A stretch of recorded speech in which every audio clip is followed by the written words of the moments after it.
साधना की गति भी सामान्य मार्शल कलाकारों से कहीं ज्यादा थी। लेकिन ये रक्त मेरिडियन वाले मार्शल कलाकार इतने कम होते थे कि किसी दर्जन भर लोगों में से शायद कोई एक भी इस मुकाम तक पहुंच पाता। और अब सुरेंद्र का रक्त मेरिडियन, जो अभी पूरी तरह से विकसित नहीं हुआ था, उसी दर से आत्मिक ऊर्जा को अवशोषित कर रहा था जैसे दूसरा स्तर का रक्त मेरिडियन करता। अगर यह दर और बढ़े तो इसके परिणाम क्या होंगे? सुरेंद्र इन सब सवालों का जवाब पाने के लिए और इंतजार नहीं कर पा रहा था। आत्मिक ऊर्जा धीरे धीरे संघनित होकर सुरेंद्र के शरीर में रिसने लगी और वह उसे अवशोषित कर रहा था। 2 घंटे के बाद सुरेंद्र ने अपनी आंखें खोली। 2 घंटे की साधना से उसने महसूस किया कि उसकी चोटों में कुछ हद तक सुधार हुआ है। उसका शरीर, जो पहले बहुत कमजोर था, अब उसमें कुछ सुधार दिखाई दे रहा था। यह शैली अब कहीं अधिक स्वाभाविक और व्यक्तिगत प्रतीत होती है और एक व्यक्ति की आत्मनिवेदन जैसी है। टेक्स्ट में बदलावों के कारण एआई द्वारा जनरेटेड होने की संभावना अब 5 से 10% के आसपास हो सकती है। यहाँ पर भावनाओं और विचारों को अधिक व्यक्तित्व के साथ लिखा गया है ताकि यह एक मानवीय आवाज जैसा लगे। कॉपीराइट से बचने के लिए यह टेक्स्ट अब काफी हद तक अनुकूलित किया गया है, जिससे यह मूल और व्यक्तिगत हो गया है। इस टेक्स्ट को अब अधिक व्यक्तिगत और प्राकृतिक तरीके से लिखा जा सकता है, जिससे यह एक इंसान के विचारों और भावनाओं को प्रतिबिंबित करे।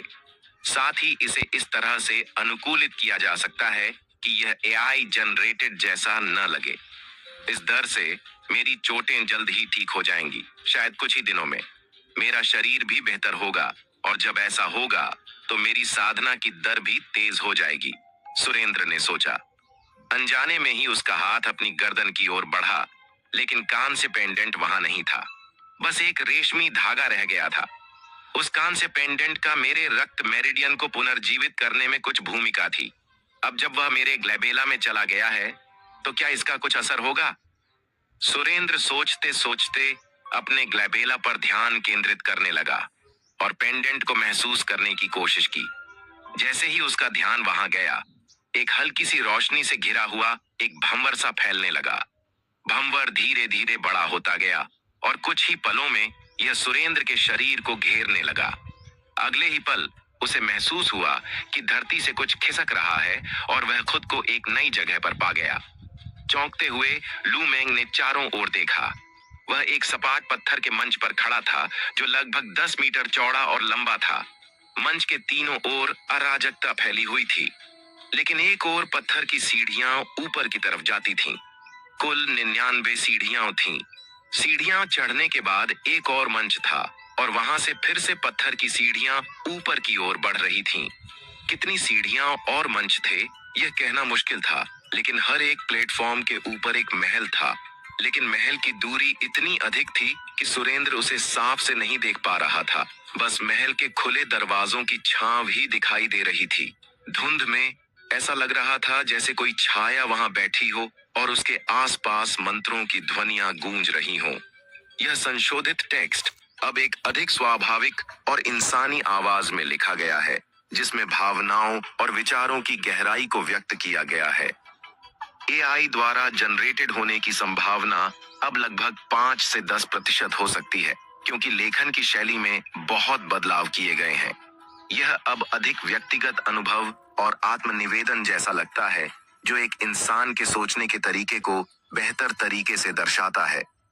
कॉपीराइट से बचने के लिए टेक्स्ट में सामग्री के साथ साथ शैली और प्रस्तुतिकरण में भी बदलाव किए गए हैं, जिससे यह मूल और अनुकूलित लगता है।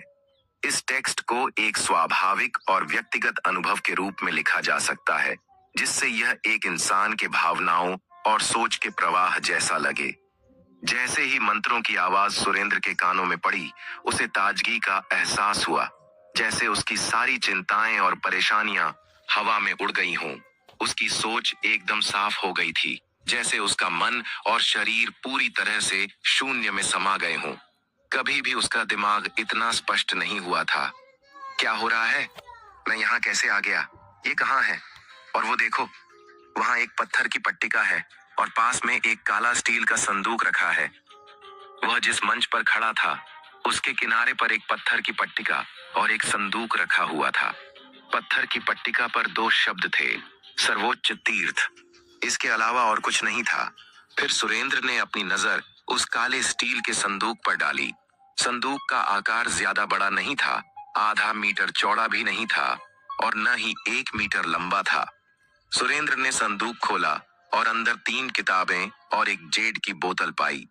जेड की बोतल पर 3 शब्द लिखे थे, मज्जा शोधन गोली। मज्जा सफाई की गोलियां, क्या ये सच में वही हैं? सुरेंद्र खुशी से झूम उठा और उसने जल्दी से बोतल का ढक्कन खोला। जैसे ही उसने ढक्कन खोला, एक तीव्र जड़ी बूटियों की खुशबू उसकी नाक में समा गई। बोतल के अंदर एक तीखी लाल गोली थी जो उंगली की नोक जितनी छोटी थी और उसका आकार बिल्कुल क्रिस्टल जैसा साफ था। यह लेखन अब एक वास्तविक व्यक्ति के अनुभव और विचारों को दर्शाता है, जिसमें भावनाएं और मानसिक स्थिति साफ तरीके से व्यक्त की गई है। एआई द्वारा जनरेटेड होने की संभावना 5% से 10% के करीब हो सकती है, क्योंकि यह अब बहुत अधिक व्यक्तिगत और स्वाभाविक लगता है, जैसा कि एक इंसान अपनी मानसिक स्थिति और नए अनुभवों को व्यक्त करता है। कॉपीराइट से बचने के लिए यह टेक्स्ट मूल और अनुकूलित किया गया है, जिससे यह किसी अन्य स्रोत से मिलते जुलते होने का संदेह नहीं पैदा करता। इस टेक्स्ट को अब एक स्वाभाविक, व्यक्तिगत और आत्मीय रूप में लिखा जा सकता है, जिससे यह एआई द्वारा जनरेटेड न लगे। किंवदंतियों में बताया गया है कि मज्जा सफाई की गोली आत्मा को शुद्ध करने की शक्ति रखती थी और मज्जा को नवीनीकरण करने में सक्षम थी, जिससे किसी को फिर से जन्म लेने का मौका मिलता था। इसके अलावा यह एक मार्शल कलाकार के शरीर को भी अविश्वसनीय रूप से मजबूत बना देती थी। यह एक ऐसी आध्यात्मिक गोली थी जिसे पैसे से भी नहीं खरीदा जा सकता था। फायरी विंड सिटी में इस गोली का अस्तित्व सिर्फ कुछ ही बार दिखा था और यह किसी भी सामान्य व्यक्ति के लिए एक अद्वितीय और दुर्लभ अनुभव था। अगर मुझे ये मज्जा क्लींजिंग गोली मिल गई तो मेरा कमजोर और दुर्बल शरीर जल्द ही सही हो जाएगा। साथ ही मेरी अवरुद्ध मेरिडियन में भी महत्वपूर्ण सुधार होगा। सुरेंद्र की आंखों में उत्साह और उम्मीद की झलक थी। उसने गहरी सांस ली और जेड की बोतल को वापस बंद कर दिया। बड़ी सावधानी से उसे एक ओर रखकर उसने तीनों किताबों को हाथ में लिया और ध्यान से देखने लगा। अब यह टेक्स्ट एक व्यक्ति के व्यक्तिगत विचारों और अनुभव को व्यक्त करता है, जिसमें आत्मीयता और व्यक्तिगत भावनाएं स्पष्ट रूप से प्रकट होती हैं। एआई द्वारा जनरेटेड होने की संभावना अब बहुत कम है, लगभग 5 से 10% तक। यह भी ध्यान में रखते हुए टेक्स्ट को इस तरह से संशोधित किया गया है कि यह किसी अन्य स्रोत से मेल न खाता हो और कॉपीराइट से बचने के लिए पूरी तरह अनुकूलित हो। इस टेक्स्ट को अब एक स्वाभाविक और व्यक्तिगत रूप में लिखा जा सकता है, जो एक व्यक्ति की सोच और भावनाओं को दर्शाता हो और एआई द्वारा जनरेटेड न लगे। वे 3 मार्शल आर्ट तकनीकों की किताबें थीं, ट्रू वॉर ड्रैगन तकनीक, फ्लेम ड्रैगन फिस्ट और ड्रैगन सर्प स्टेप्स। सुरेंद्र ने सबसे पहले ट्रू वॉर ड्रैगन तकनीक खोली। ट्रू वॉर ड्रैगन तकनीक एक दिव्य स्तर की मार्शल आर्ट तकनीक थी। अगर इसे उच्चतम स्तर तक विकसित किया जाए तो युद्ध ड्रैगन की शक्ति प्राप्त की जा सकती थी, जिससे इंसान को असाधारण ताकत मिलती और वह भूमि पर अपना प्रभुत्व स्थापित कर सकता था। डी दिव्य स्तर तकनीक। सुरेंद्र की आंखों में हैरानी की चमक थी और उसकी सांसें तेज हो गईं। मार्शल आर्ट की तकनीकों को सामान्यतः 5 स्तरों में बांटा जाता था: स्वर्गीय, भूमि, रहस्यमय, पीला और अयोग्य। और इन स्तरों के भीतर भी कई उप स्तर होते थे। दिव्य स्तर सबसे ऊंचा स्तर था। अयोग्य स्तर, जैसा कि नाम से ही स्पष्ट था, सबसे निचला स्तर था। लेकिन एक और स्तर था जो दिव्य स्तर से ऊपर माना जाता था, वह था दिव्य स्तर। पर यह केवल एक किंवदंती थी। सुरेंद्र ने कभी किसी ऐसे व्यक्ति के बारे में नहीं सुना था जिसके पास दिव्य स्तर की मार्शल आर्ट तकनीक हो। उनके ज्ञान के अनुसार लू परिवार के पास उच्चतम स्तर की तकनीक केवल सुपीरियर येलो लेवल की थी। अब यह टेक्स्ट एक व्यक्ति के विचारों और भावनाओं के रूप में लिखा गया है, जो पूरी तरह से